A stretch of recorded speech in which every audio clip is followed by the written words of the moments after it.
Hello नमस्कार दोस्तों, कैसे हैं आप लोग। उम्मीद करता हूँ ठीक ही होंगे। आज मैं बात करने वाला हूँ ट्रेंडिंग स्टार खेसारी लाल यादव के बारे में। जी हाँ, और भोजपुरी के कुछ न्यू अपडेट के बारे में। जी हाँ, इसके पहले आप मेरे चैनल पे नए हैं तो चैनल को सब्सक्राइब करके वीडियो को लाइक कर दें और साथ में बेल आइकन को भी दबा के ऑल पे सिलेक्ट कर दें, ताकि जब भी कोई भोजपुरी का नया अपडेट आए आप तक वीडियो पहुँच सके और आपको जानकारी मिल सके।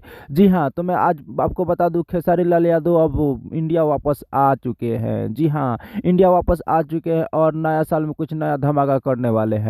जी हाँ, और खेसारी लाल यादव का गाना बहुत ही जल्द आप लोगों के बीच नया गाना आने वाला है। जी हाँ, बहुत ही जल्द आप लोगों को देखने को मिलेगा खेसारी लाल यादव का गाना।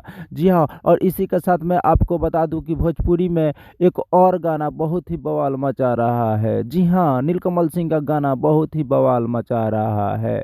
जी हाँ, बहुत ही बवाल गाना है नीलकमल सिंह का।